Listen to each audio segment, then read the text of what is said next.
Então, medroso e desconfiado, voltaram correndo o morro abaixo, e Cristão prosseguiu em seu caminho.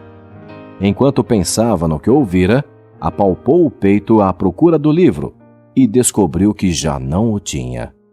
Entrou assim em grande aflição. O que fora feito de seu presente inestimável? Um guia e conforto em tempos de dificuldades, e o seu ingresso para o portão celestial? Como poderia prosseguir sem ele? Cristão não sabia o que fazer. Por fim, recordou-se de haver dormido no caramanchão e não se lembrava de ter visto o livro desde então. Caindo de joelhos, pediu a Deus que o perdoasse por seu descuido e pecado de haver dormido no caminho. Com o coração cheio de pesar e temor, voltou à procura de seu livro, suspirando, chorando, duvidando de que ainda o acharia, e se não, se haveria para ele alguma esperança. Ao avistar o caramanchão, construído pelo bom Senhor para dar ao viajante solitário e fatigado um pouco de descanso, a fim de que pudesse continuar a jornada, ele bradou: Ó desprezível homem que sou, para dormir durante o dia em meio à dificuldade, cedendo à carne, usando em meu interesse o conforto que o Senhor preparou para aliviar o espírito dos peregrinos exaustos da viagem.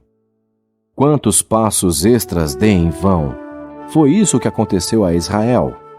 Por causa de seus pecados, foram enviados de volta pelo caminho do Mar Vermelho, para vagar 40 anos no deserto. Quão adiantado eu poderia estar agora, viajando com deleite, se não fosse por meu sono pecaminoso.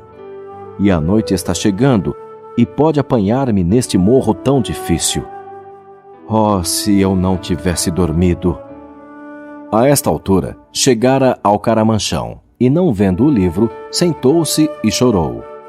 Por fim, como se a providência o tivesse ordenado, olhando para baixo, viu, sob o banco, o seu livro perdido. Então, a sua tristeza tornou-se alegria, e ele agradeceu a Deus por havê-lo guiado de volta e lhe mostrado onde deixara cair o seu livro valioso. Então, colocou-o no peito, sob a roupa, e apressou-se montanha acima, tornando-se receoso. Antes que o cristão atingisse o topo, o sol se escondeu. Vendo a aproximação das trevas e percebendo os perigos que trouxera sobre si, em seu sono presunçoso, começou a temer a estrada.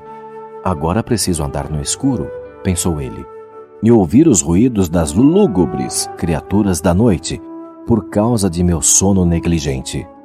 Lembrou-se então do que medroso e desconfiado lhe haviam dito sobre terem visto leões no caminho. Estas feras, cogitou, estão espreitando à noite por uma presa. E se me atacarem? Não tenho nada com que me defender. Como poderia repeli-las ou escapar de ser feito em pedaços?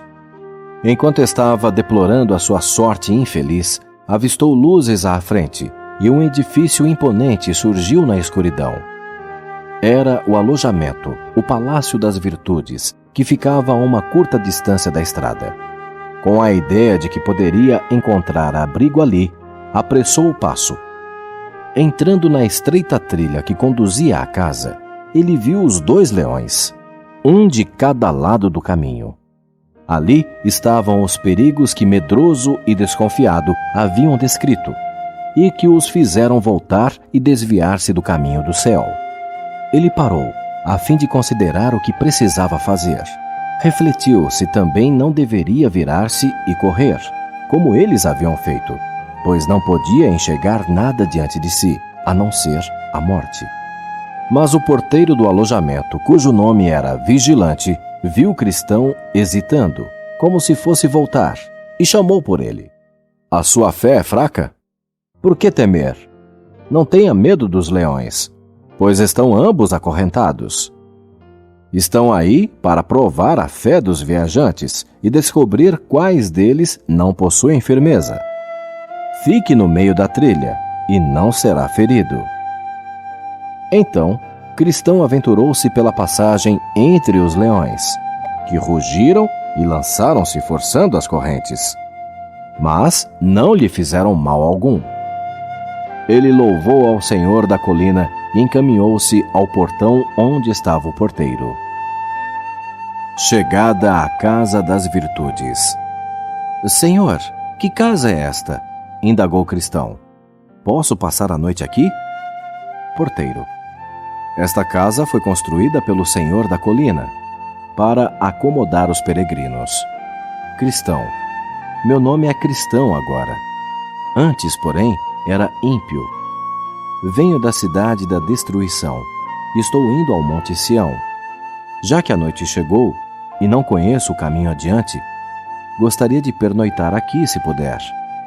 Porteiro. Mas como foi que você chegou tão tarde? Cristão.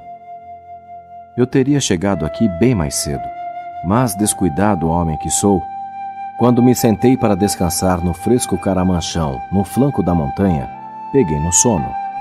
Devo ter dormido 1 hora ou mais, e atrasei-me ainda mais porque, em meu sono, deixei cair o meu livro sagrado e não senti falta dele até que cheguei ao topo da montanha. Tive então de fazer todo o caminho de volta até o caramanchão para encontrá-lo. Porteiro. Bem, vou chamar uma das donzelas e, se ela gostar de sua história, apresentá-lo-á aos demais ocupantes, de acordo com as regras da casa. Então o vigilante, o porteiro, tocou um sino e logo apareceu uma dama bonita e serena, cujo nome era Discrição. Porteiro. Este homem está numa viagem da cidade da destruição ao Monte Sião. A noite surpreendeu-o aqui e ele gostaria de pernoitar nesta casa. Discrição perguntou-lhe o nome, como ele encontrara o caminho reto e alguma coisa sobre o que ele vira no caminho. Cristão relatou algumas de suas experiências e confessou: tenho um ardente desejo de ficar aqui, porque me disseram que este lugar foi preparado pelo Senhor da colina para alívio e segurança dos peregrinos. Ela sorriu, pensou por um momento, com lágrimas nos olhos, e então falou: vou chamar 2 ou 3 de minhas ajudantes. Entrando em casa, ela chamou Prudência, Piedade e Caridade, que após breve conversação, convidou-o a conhecer os demais. Ele curvou-se cortesmente e, seguindo-as, entrou na grande sala da frente. Depois, se sentou. Elas trouxeram-lhe uma bebida fria e refrescante e entretiveram-no enquanto a ceia era preparada. Piedade. Irmão Cristão, qual o principal motivo que o levou a empreender esta peregrinação? Cristão. Fiquei muito preocupado com os meus pecados ao ler o livro que os peregrinos me deram. E também fui advertido por uma voz que me ficou ressoando aos ouvidos. A voz dizia que a minha cidade e o meu país estavam condenados e destinados à destruição. Isso pôs em mim um grande peso. Enquanto buscava livrar-me dessa carga, fui instruído por Evangelista a vir por este caminho a fim de encontrar alívio. Piedade. Evangelista apontou-lhe a portinhola, não foi? E você passou pela casa do intérprete? Cristão. Sim. O intérprete mostrou-me muitas coisas maravilhosas. Eu poderia ter ficado em sua casa 1 ano, mas sabia que precisava prosseguir. Eu ainda usava as minhas velhas roupas da cidade da destruição e carregava o meu fardo. Então, ele mostrou-me o caminho para a cruz. Piedade. O que você encontrou na cruz? Cristão.